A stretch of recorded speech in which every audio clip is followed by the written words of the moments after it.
नमस्कार। आज की चर्चा में स्वागत है।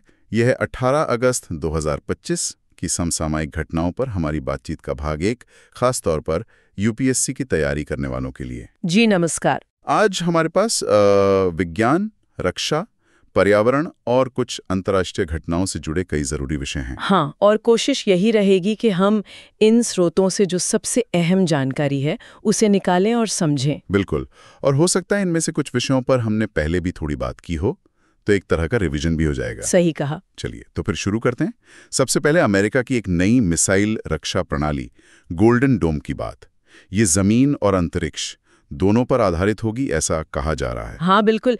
देखिए, इसका जो मुख्य उद्देश्य है वो है अमेरिका को जो एडवांस्ड मिसाइल खतरे हैं ना, खासकर लंबी दूरी वाली मिसाइलें, उनसे बचाना। अच्छा। इसमें मतलब सैकड़ों सैटेलाइट्स का एक नेटवर्क हो सकता है, अंतरिक्ष में तैनात इंटरसेप्टर्स और शायद लेजर हथियार भी। लेजर हथियार? अंतरिक्ष में? जी हाँ, मतलब ये प्लान का हिस्सा हो सकता है। और दिलचस्प बात ये है कि इसे मौजूदा सिस्टम्स जैसे कि पेट्रियट है, थैड है, इन सब के साथ इंटीग्रेट किया जाएगा। तो ये एक तरह की मल्टी लेयर्ड, मतलब कई परतों वाली रक्षा प्रणाली बनाने की कोशिश है। ये तो काफी महत्वाकांक्षी लग रहा है। ठीक है, अब रक्षा से एकदम अलग वनस्पति विज्ञान पर आते हैं।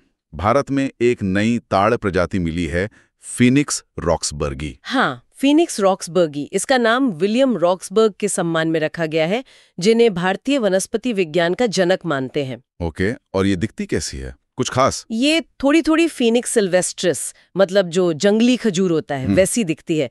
पर इसका तना ज्यादा लंबा होता है और पत्ते और फल भी बड़े होते हैं। अच्छा, और मिलती कहाँ है ये? ये भारत के पूर्वी तट पर, गुजरात, राजस्थान में, और भारत के बाहर देखें तो बांग्लादेश और पाकिस्तान में भी पाई जाती है।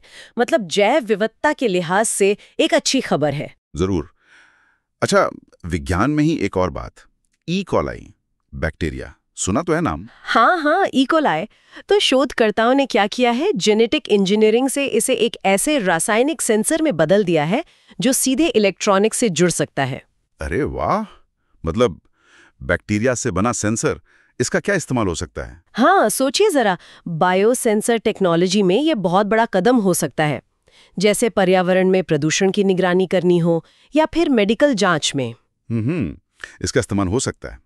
वैसे एक बात याद रखनी चाहिए कि ज्यादातर ई कोलाई हानि रहित होते हैं, हमारी आंतों में ही रहते हैं। हाँ, ये तो है। पर कुछ स्ट्रेन हैं, जैसे शिगा टॉक्सिन बनाने वाला स्ट्रेन, वो बीमारियां पैदा कर सकता है, दस्त, यूटीआई वगैरह। पर अच्छी बात यह है कि संक्रमण अक्सर अपने आप ठीक हो जाता है, बस पानी वगैरह पीते रहना जरूरी है। सही है। अच्छा, अब आते हैं सम्मान और पुरस्कार पर। 79वें स्वतंत्रता दिवस की पूर्व संध्या पर राष्ट्रपति जी ने ऑपरेशन सिंदूर के नायकों को 7 सर्वोत्तम युद्ध सेवा पदक दिए। जी, सर्वोत्तम युद्ध सेवा पदक। ये 1980 में शुरू किया गया था। अच्छा, 1980 में? हाँ, और ये युद्ध या संघर्ष के दौरान असाधारण सेवा के लिए दिया जाता है। सेना, नौसेना, वायुसेना, किसी भी रैंक के कर्मी को मिल सकता है, यहाँ तक कि मरणोपरांत भी। और ये पदक दिखता कैसा है? ये गोलाकार होता है और इस पर सोने का पानी चढ़ा होता है, मतलब गोल्ड गिल्ट। ओके, चलिए अब दुनिया में घूम के रहे हैं। हाल में 2 जगहों पर भूकंप की खबरें आईं। एक तो टोंगा द्वीप समूह और दूसरा इंडोनेशिया का सुलावेसी द्वीप। हाँ, टोंगा में 6.2 तीव्रता का और सुलावेसी में 5.7 तीव्रता का भूकंप आया।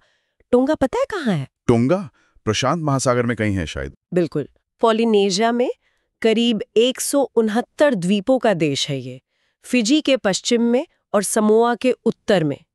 ज्वालामुखी और मूंगा चूना पत्थर से बने हैं यहाँ के द्वीप।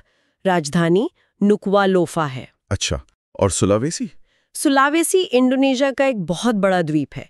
पहले इसे सेलेब्स कहते थे। दुनिया का 11वां सबसे बड़ा द्वीप है ये। 11वां? बाप रे। हाँ, और ये बहुत पहाड़ी इलाका है।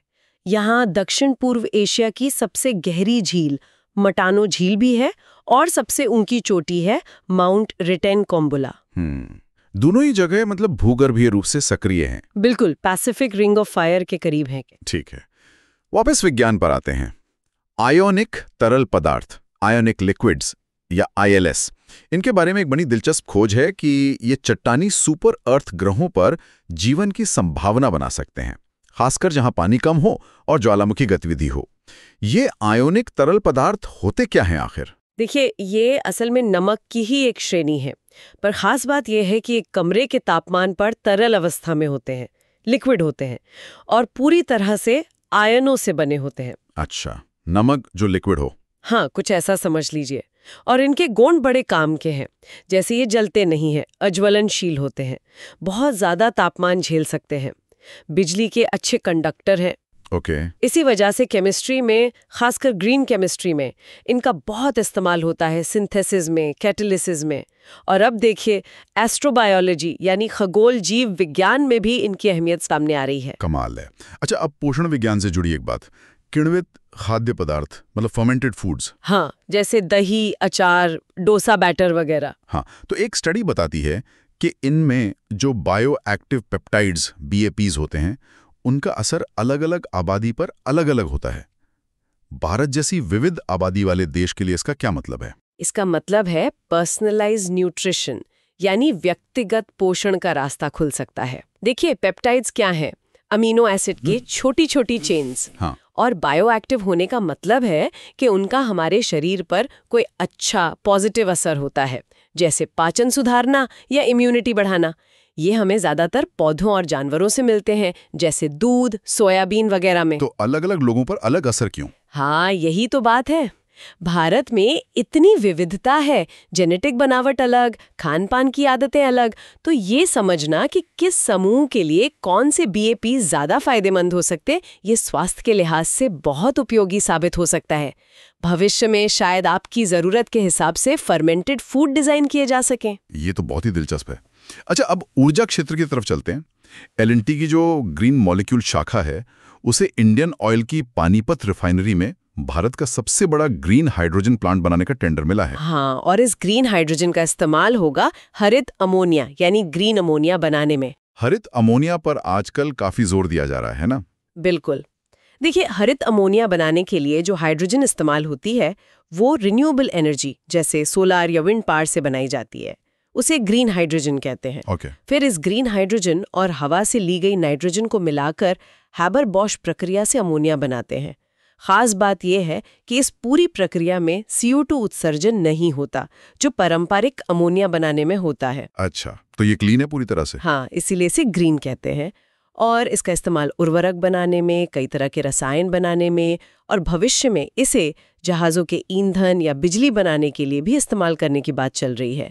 भारत के जो नेट जीरो लक्ष्य हैं, उनके लिए बहुत महत्वपूर्ण है। समझ गया। और आखिर में एक खबर पर्यावरण से। राष्ट्रीय हरित न्यायाधिकरण NGT ने मध्य प्रदेश सरकार को फटकार लगाई है। हाँ, मामला बांधवगढ़ टाइगर रिजर्व का है।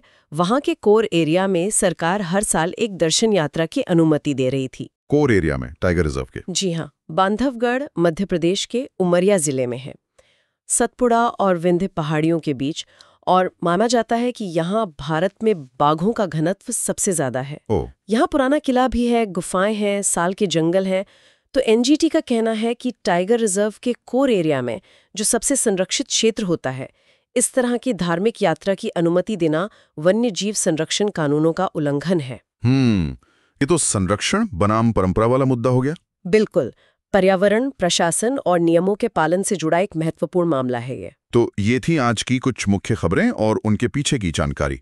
उम्मीद है कि UPSC की तैयारी करे श्रोताओं के लिए ये चर्चा मददगार रही होगी। निश्चित रूप से। और अगर किसी विषय में और गहराई से जानना हो तो श्रोता संबंधित स्रोतों को देख सकते हैं। और हाँ, एक सवाल सोचने के लिए छोड़ा जा सकता है। हाँ, जरूर। कि जैसे हमने बायोसेंसर तकनीक की बात की, हरित अमोनिया की या पर्सनलाइज्ड न्यूट्रिशन की, ये सब नई खोजें अगले 10 सालों में भारत के विकास और हम सबके जीवन को कैसे बदल सकती हैं, इस पर विचार किया जा सकता है। बिल्कुल सही। एक बहुत अच्छा सवाल है ये सोचने के लिए। इसी विचार के साथ आज की चर्चा यहीं समाप्त करते हैं। अगर आपको ये जानकारी उपयोगी लगी हो तो हमें लाइक और सब्सक्राइब करना ना भूलें। जी, अगली बार फिर मिलेंगे। नमस्कार।